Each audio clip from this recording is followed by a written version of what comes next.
নমস্কার। আজ আমি আপনাদের সামনে বেশ কিছু নামী লেখকের কিছু লেখা পাঠ করে শোনাচ্ছি। আশা করি প্রত্যেকটি লেখাই আপনাদের মন ছুঁয়ে যাবে এবং সঠিকভাবে লেখকদের নামও জানা নেই, আর লেখাগুলির নামকরণও জানা নেই। যদি আপনাদের কারো জানা থাকে অবশ্যই আমাকে জানাবেন। আমি পরবর্তী সময়ে অবশ্যই লেখকের নামসহ এবং প্রত্যেকটি লেখনীর নামকরণ আপনাদের লিপিবদ্ধ করে জানাবো।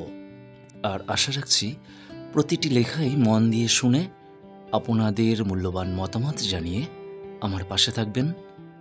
শুরু করছি আজকের বেশ কিছু কবিতা। তুমি ভীষণ অদ্ভুত একটা শব্দ, তাই না? একটাই শব্দ, অথচ কত শত গল্প, আবদার আর আক্ষেপ। প্রত্যেকটা মানুষের জীবনে আলাদা আলাদা চাওয়া থাকে, স্বপ্নও থাকে, আকাঙ্ক্ষা থাকে, অথচ একটা তুমি সবাই চায়। পৃথিবীতে 810 কোটি মানুষ, প্রত্যেকের চাওয়ার লিস্টের শীর্ষে এই তুমি।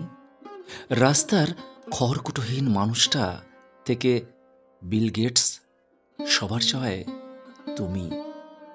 মানুষ হোক বা প্রাণী, একটা তুমি নাকি পাখিদেরও চাই। শত অপেক্ষার কারণ এই একটা তুমি। কত আক্ষেপ এই তুমিকে ঘিরে, প্রার্থনার আর্তনাদে সেই তুমি, অভিযোগে তুমি, অভিমানেও তুমি, কল্পনায় তুমি, বাস্তবে তুমি, কাব্যেও তুমি, কবিতাও তুমি, গল্পে তুমি, উপন্যাসেও তুমি। তোমায় নিয়ে যত সুখ, যত দুঃখ, সব তোমায় নিয়ে।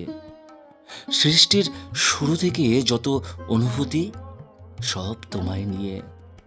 কত কবি চলে গেল শুধু তোমায় নিয়ে লিখে। আজও কত মানুষ লিখছে শুধু তোমায় নিয়ে। কত গান, কত অনুভূতি, সবটাই এই একটাই তুমি নিয়ে। তবু তোমায় নিয়ে লেখা শেষ হয় না, বলা শেষ হয় না, শেষ হয় না অনুভূতি। কে এই তুমি? তোমায় তো আমি চিনতাম না, দুদিন আগেও পরিচয় ছিল না আমাদের, অথচ আজ এই তুমিটা আমার কাছে ভীষণ দামি। আমায় হারিয়ে আমি তোমাতে বাঁচি, আমায় হারিয়ে আমি তোমাকে খুঁজি। একটাই তুমি, অথচ বরবাদ আমি। এটা কি নিজের সাথেই নিজের বেইমানি নয়? তাও আমি নিজেকে ভুলে সেই তোমাতে বাঁচি, সেই তোমাতে বাঁচি। কাউকে ভালোবাসলে ভেঙে চুরে ভালোবাসো, তার জন্য বেহায়াপনা, ন্যাকামি, ঔদ্ধত্য, হিংসে, অভিমান, আহ্লাদ সবটাই থাকুক, সবটা থাকুক তাকে ঘিরে। তার ছোট ছোট আবদারগুলো মনে থাকুক, মনে থাকুক তার ভালো লাগা, খারাপ লাগাগুলো। তাকে নিয়ে স্বপ্ন থাকুক, হোয়াটসঅ্যাপ চ্যাটে তার জন্য অপেক্ষা থাকুক, তার ব্যস্ত ফোন কল দেখে অভিমান থাকুক, তার খোঁজ নেওয়ার অস্থিরতা থাকুক। তাকে সামনে থেকে দেখে সব রাগ গলে জল হয়ে যাওয়ার প্রবণতা থাকুক।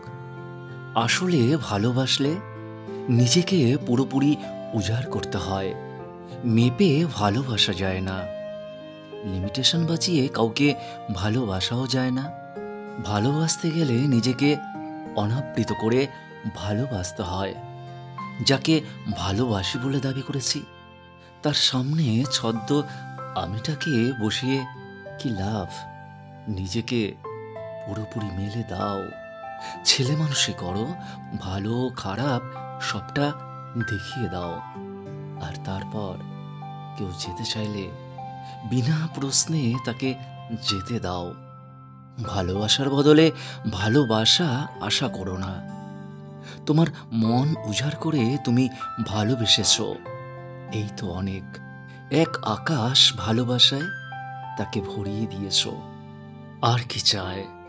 সে ভালোবাসতে পারেনি, সে থাকতে চায়নি, সেটা তার ব্যক্তিগত ব্যাপার। তার যাওয়া নিয়ে ভেঙে যেও না, অসম্মান করো না তার সিদ্ধান্তকে। বরং মুহূর্তগুলোকে প্যাক করে গুছিয়ে রেখে দাও। ওগুলো কিন্তু প্রিসিয়াস। মনে রেখো, তুমি কিন্তু শর্ত লাগিয়ে ডিল করতে আসনি, এসেছিলে ভালোবাসতে। সে তোমার হলো কি না হলো তাতে কি যায় আসে? তুমি তো ভালোবেসেছ, ব্যাস ভালোবেসে ভালো থেকো। পুরুষ মানুষের প্রেম অনেক গভীর হয় না, কিন্তু ভালোবাসা কিংবা মায়া প্রচণ্ডই গভীর হয়। পুরুষ যদি কোনো মেয়ের মাথায় ডুবে একবার, পৃথিবীর যত সুন্দরী মেয়েই আসুক না কেন তার জীবনে, তাকে কেউ তার সে ভাবনা থেকে চুরি করতে পারবে না। সারাদিন হাজারো মেয়ের সাথে উঠা বসা হলেও রাতে ঘুমানোর সময় তার প্রিয় নারীর মুখটা মনে করেই ঘুমাবে। যদি পুরুষ মানুষ কখনো কোনো মেয়ের মায়ায় পড়ে, তবে সে মেয়েটাকে কখনো মন থেকে কষ্ট দিতে পারবে না। তাকে এমন কোনো কথা বলবে না যাতে তার চোখে জল আসে। পুরুষের ভালোবাসা ভয়ঙ্কর সুন্দর হয়, কারণ যতই ঝগড়া কিংবা অভিমান হোক না কেন, রাতে ঘুমানোর আগেই তার প্রিয় নারীটার অভিমান ভাঙিয়ে দিন শেষে ঘুমাতে যাবে। কারণ সে চায় না যে নারীর জন্য তার বুকে অযুত লক্ষ মায়া, সে নারীর মনে তাকে নিয়ে সামান্য কষ্ট বোধ হোক। সে যেমন সামর্থ্যের থাকুক না কেন, পুরুষ যদি কোনো নারীর মায়ায় বাঁধে, তার জন্য নিজেকে সমস্তটা ঢেলে তৈরি করে, তাকে সে কেয়ার দেয়, যেটা আর কাউকে দেয়নি। তার নিজের সামর্থ্য অনুযায়ী তার প্রিয় নারীকে রানীর মতো ট্রিট করে। তাই পুরুষের ভালোবাসা ভীষণ সুন্দর। তাই পুরুষের ভালোবাসা ভীষণ সুন্দর। নমস্কার, আজ আমি বেশ কিছু সংগৃহীত লেখা আপনাদের মাঝে পাঠ করে শোনালাম। যদি আমার কণ্ঠে এতটুকু ভালো লেগে থাকে, তাহলে অবশ্যই প্রত্যেকেই একটি করে লাইক এবং আপনাদের মূল্যবান মতামত জানিয়ে আমার পাশে থাকবেন। সকলেই সুস্থ থাকবেন এবং ভালো থাকবেন, আর এভাবেই সম্পূর্ণরূপে আমার পাশে থাকবেন। নমস্কার।